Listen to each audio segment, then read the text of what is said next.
Sebelum dinonaktifkan sebagai Kapolrestabes Medan, Kombes Riko Sunarko membantah keterangan di persidangan yang menyebutkan namanya menerima suap dari istri bandar narkoba. Kombes Riko menyebut kasus narkoba yang jadi perkara tidak pernah dilaporkan kepada dirinya. Jadi kasus itu ditangani oleh Sat Narkoba tidak pernah dilaporkan ke saya. Di mana saya mau bagi-bagi uangnya, kasusnya aja nggak dilaporkan ke saya. Kalau di situ kan disebutkan saya perintahkan untuk dibagi-bagi kan. Apakah langkah penonaktifan Kombes Riko Sunarko dari jabatan Kapolrestabes Medan menjadi sinyal kuat keterlibatannya dalam kasus dugaan suap bandar narkoba? Sejauh mana perkembangan kasus ini? Kita bahas bersama Ketua Harian Kompolnas, Beni Mamoto. Pak Beni, selamat malam. Selamat malam. Sehat Pak Beni? Sehat. Baik. Pak Beni, menurut Anda apakah pencopotan Kombes Riko ini sebenarnya adalah sinyal kuat keterlibatannya dalam kasus suap yang didugakan kepadanya?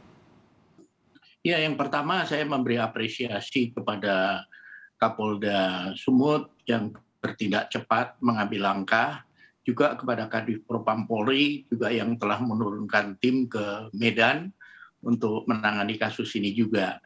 Jadi dalam konteks ini kita mungkin ingat apa yang disampaikan oleh Bapak Kapolri waktu yang lalu, nanti ekornya, maka saya potong kepalanya. Ini salah satu langkah tegas yang diambil untuk para atasan para anggota ini dimintai pertanggungjawab.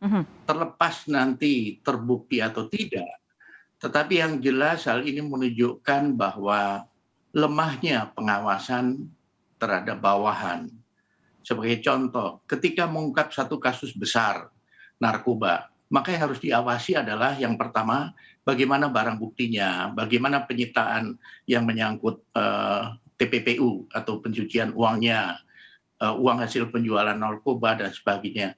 Ini perlu pengawasan yang ketat karena banyak kerawanan. Jadi yang saya lihat banyak kerawanan di sini, penggelapan barang bukti maupun penggelapan dari uang atau aset hasil sitaan dari penjualan narkoba.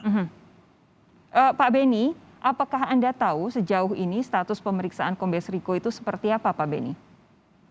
Ya, pemeriksaan ini untuk cross-check keterangan dari saksi-saksi, karena memang keterangan dari terdakwa di sidang pengadilan itu tidak terungkap sebelumnya pada saat Paminal melakukan pemeriksaan. Baru muncul di pengadilan. Oleh sebab itu saat ini sedang didalami apakah didukung bukti, apakah didukung saksi bahwa benar Kapolrestabes ini menerima uang seperti yang disampaikan oleh terdakwa. Ini masih berproses sehingga nanti akan diambil keputusan. Tetapi sekali lagi setidaknya ini fungsi pengawasan atasan langsung menjadi penting. Oke. Nah, begini Pak Beni, ada keterangan dari Bribka Ricardo dalam persidangan yang menyebutkan ada uang 300 juta mengalir kepada pimpinannya. Bagaimanakah pemeriksaan di Propam Polda Sumatera Utara yang selayaknya mengejar keterangan ini? Yang pertama tentunya harus ditelusuri sejak awal dari bagaimana proses penanganan kasus ini, kemudian penggeledahan, penyitaan, kemudian siapa saksinya, cross-check dengan tersangka atau keluarga tersangka atau istrinya tersangka, kemudian juga pengacaranya. Ini juga perlu didengar keterangannya karena ada informasi juga bahwa ada uang yang diberikan oleh istri tersangka melalui pengacaranya. Sehingga perlu secara tuntas diungkap, secara runut aliran uang itu, sehingga nanti bisa dipastikan atau disimpulkan sejauh mana keterlibatan dari Kapolrestabes. Oke, nah kalau kemudian pemeriksaan Kombes Riko ini naik ke penyidikan, sebenarnya nanti proses hukumnya kan seperti apa sih Pak Beni? Ya, ada dua proses tentunya, dari masalah kode etik juga dilakukan, kemudian apakah sudah memenuhi unsur pidananya. Kalau iya tentunya dua jalur ini ditempuh. Dua jalur ini akan berjalan beriringan. Oke, tapi apakah nantinya bakalan sama seperti persidangan saat ini? Ya, Silakan. ya, tentunya sekarang ini nggak bisa yang ditutup-tutupi. Mm-mm. Publik selalu menuntut, ingin ada transparansi proses penanganan kasus, khususnya yang menyangkut anggota.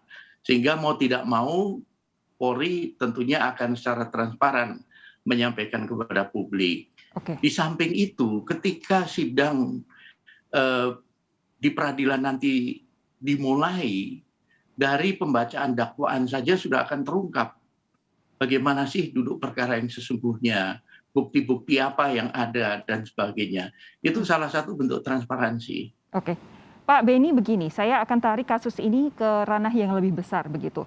Satu sisi memang perlu ada upaya memerangi narkotika, tetapi di sisi lain ini memunculkan celah-celah apabila kemudian ada orang-orang yang ingin bermain di dalamnya. Ada kemungkinan celah muncul isu suap misalkan seperti yang saat ini. Ada pula dugaan bahwa kalau misalnya narkobanya berkaitan dengan ganja, ini sebenarnya tidak lebih dari upaya petugas kepolisian yang kotor untuk memeras masyarakat, misalnya seperti itu. Ada dugaan-dugaan seperti itu.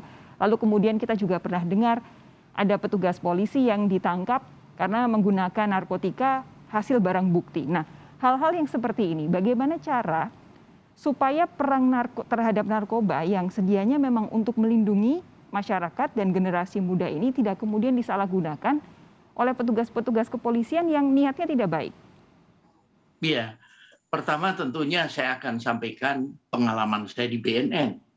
Bagaimana saya berperang melawan para bandar, bagaimana risiko yang harus saya tanggung, bagaimana kemudian usaha mereka untuk melawan dengan berbagai macam cara, tetapi saya tetap teguh sampai akhir jabatan saya tetap melawan dan tidak tunduk. Sindikat narkoba punya uang banyak, berbagai macam cara akan digunakan untuk mempengaruhi aparat. Karena mereka ingin ada backing, ada pelindung, ada pembocor informasi. Sehingga di sini ruangnya sangat luas. Kemungkinan anggota yang imannya tidak kuat itu akan terpengaruh. Oleh sebab itu kalau menurut saya ya, saran saya adalah penempatan anggota di narkoba itu harus selektif. Tidak hanya karena dia pernah tugas di narkoba, tetapi di situ masalah integritas menjadi penting. Yang kedua, perlu pengawasan yang ekstra untuk menghindari penyimpangan-penyimpangan atau penyalahgunaan kewenangan. Kemudian juga di sini perlu ada penegakan aturan yang tegas dan jelas. Sebagai contoh begini, sudah ada peraturan Kabareskrim, sudah ada surat edaran Kabareskrim tentang penanganan para penyalahguna narkoba. Tetapi implementasi di lapangan masih belum berjalan. Disitulah terjadi penyimpangan. Mau pilih rehab atau ditahan. Ini menjadi ruang tersendiri. Jadi menurut saya ke depan memang ini perlu pembenahan yang serius. Belum lagi masalah barang bukti. Ketika kami di BNN, kami sudah ada aturan bagaimana pemusnahan barang bukti. Jadi kalau sampai ada barang bukti yang disita sampai 1 bulan belum dimusnahkan, itu sudah ada pelanggaran undang-undang narkotika. Karena apa? Di sana diatur hanya dalam tempo kurang dari 20 hari itu sudah harus dimusnahkan. Kalau tidak, penyidiknya bisa kena. Bahkan Kajari yang menerbitkan penetapan pemusnahan pun bisa kena. Pasalnya ada 140, 141.